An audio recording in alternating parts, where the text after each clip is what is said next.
that was a thing, wasn't it? Just goes to show, never say anything is impossible. Seems to be a year of incredibly unlikely things, and to me, possibly the most interesting thing about Trump winning the US presidential election is he clearly didn't think he was going to, with all that talk about rigging. If only, eh? Now, look, like virtually everyone who wasn't a Trump supporter, I was more than a little stunned, mildly terrified by the result. I didn't rush a video out straight away. I know that's kind of the YouTube thing, get your video out quickly, do the hot take, but I actually wanted to really think about it for a while. I, unsurprisingly, had an idea for a video in mind before the election, and I was reasonably convinced Clinton was going to win, and believe it or not, it wasn't going to be gloating. I honestly thought the best long-term thing for the Republican Party and conservatives in America was if Trump got crushed really badly, and then they could reinvent themselves and seriously address where they went wrong and why and how they created Trump. Because they did. He's not an accident. He's not an aberration. He's the natural end product of the Southern strategy they started 50 years ago. It's like you dog whistle about racism and how it's them others who's at fault and government's bad. Eventually someone who comes along and says, I'm not government, I'm just going to say out loud all this racist subtext and I'll be your guy. And I think the result was best summed up from all the things I saw by comedian Patton Oswalt, who said, well, we just found out that America's actually way more sexist than it is racist. And that's surprising because it's pretty goddamn racist. Yeah, it really seems people who said the stuff about Clinton's unlikability, you know, helped by complete bullshit by the FBI and bad journalism, you know, as people really didn't want to vote for her because on paper Trump's unelectable and she's just not well liked. It was bizarre. And one of the things I thought of when I tried to think through, like, because Trump with all these race baiting and he's pandering to the ultra right of evangelical Christians, talking about defunding Planned Parenthood, talking about deporting people, talking about suing the media, talking about, you know, basically just ripping the Constitution apart.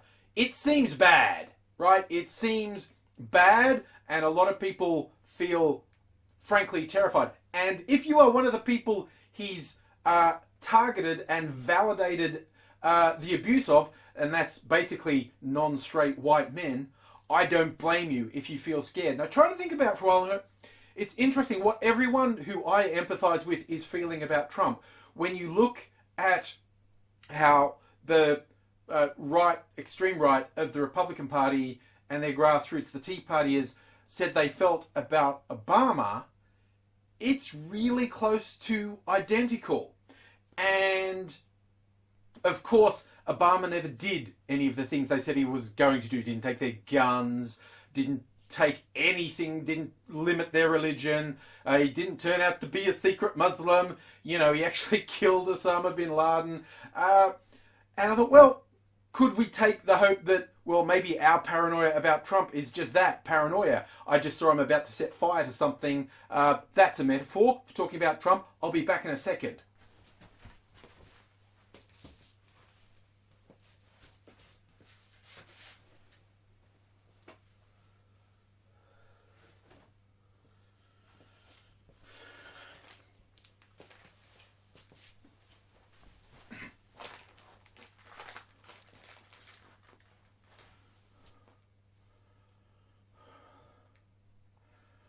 So are the left's fears about Trump as realistic as the right's fears about Obama? And I have seen quite a few people saying that in the traditional media and people saying it online that, well, you have this paranoid fear about your opponent, and it wasn't true about Obama, so why should it be true about Trump?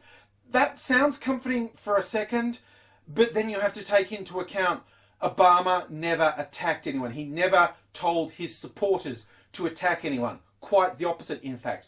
Whereas Trump repeatedly, deliberately, explicitly told his supporters to physically attack their opponents. And it's happening. It happened prior to the election, and there's been a frightening number of reports on the first day after the election of people being abused, threatened, and physically assaulted because they're identified as the other. They're brown or black, or they maybe look a bit Jewish, or maybe they're just a woman, and they're being attacked already, which is a really bad sign.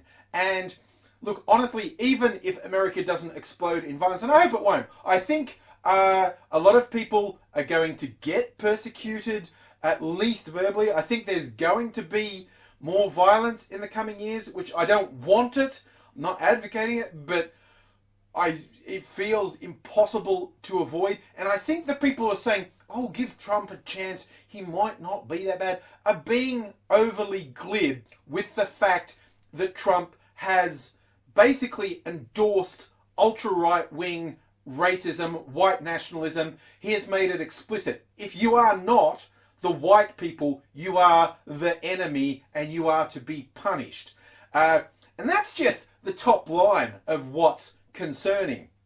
So even if Trump didn't pursue any of the garbage he was saying, and honestly, I think it's his average supporter who is going to be the most disappointed in him when he doesn't action anything he said, when he doesn't build a wall, when he can't bring jobs back, when basically every single thing he said turns out to be a complete lie. They're going to be the most screwed over. But the really scary one to look at is his vice president, Pence.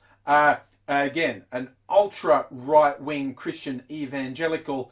His goals, and with no checks and balances, it looks like Republicans controlling the Congress and the Senate and being able to appoint at least one Supreme Court judge.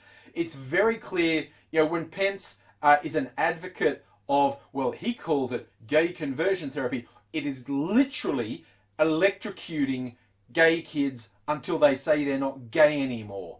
And that is what he thinks is a good thing. It's extremely clear he will go as far as he can to make abortion completely illegal if he can.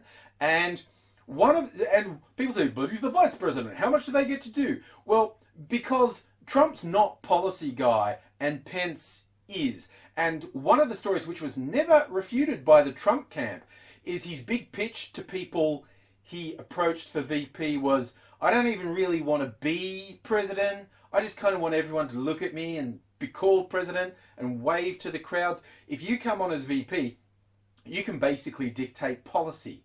And when the VP is Pence, that is very scary. So everyone's had time to A, be sad, B, when you see the protests in the street, now they're angry, which I can understand, but C, you gotta get going. Now people, and I've said this heaps of times, you're not going to leave the country, no one ever does, and it's also the wrong thing to do.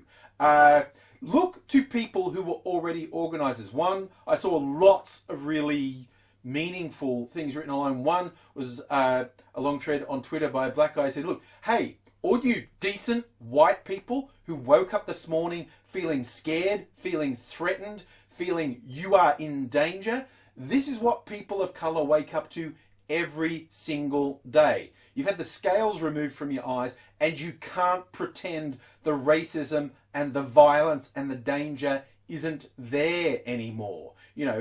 Welcome. This is what it's been like for everyone else all along. And so if you're really concerned about this, what you need to do is be an activist, support activists. I mean, seriously, I've looked at the American system and yeah, it would be way better if you had like a proportional voting system like we have in Australia, where votes for third parties aren't actually wasted. The Electoral College is bizarre as hell. Brief aside, because Clinton apparently won the popular vote and people are going, oh, but how did the Electoral College thing work? just give it a rest, okay? Because if it had been reversed, if Trump won the popular vote but Clinton won the electoral vote and was president, you'd be fine with it, okay? That I don't really have any time for. It's the system you have, and if it had worked in your favour, you would have been fine with it. You're only saying it's terrible because it didn't work in your favour. I, as an outsider, am saying it's terrible no matter who gets it. It's ridiculous, that electoral college system. But I don't see that changing anytime soon.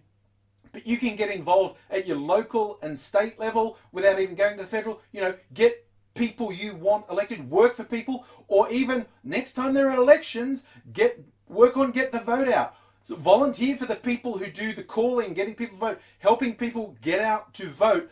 And a good grassroots thing to support is people who are trying to wind back all the awful changes that were done to the Voting Rights Act. Good luck with that, because I get this creepy bad feeling the Republicans are going to use their numbers to not only disenfranchise more voters, but to make gerrymandering worse. And it's bad now, and I think they want to make it worse. So you're going to have to get out there and fight.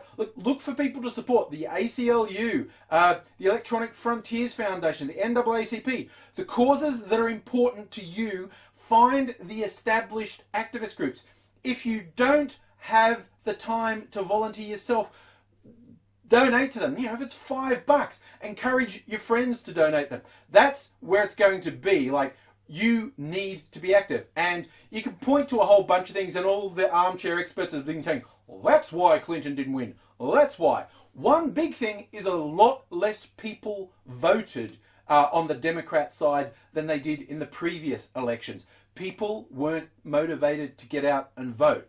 That's possibly the biggest change you could make, to work on a program to get people to get out and vote, to work against the voter suppression that's being pushed by the Republicans. That's probably your biggest thing. I know a lot of people are thinking about rioting in the streets and throwing Molotov cocktails. I understand anger, but that's not actually going to get you anywhere in this case. You're stuck there, and the way to address it is to actually be part of the solution rather than just complaining about the problem. You know, I could have just done one of my angry rants and screamed at the people who voted for Trump and how dare you fuck the rest of the world, America, because that is my deep held fear, that the rest of the world is fucked on this.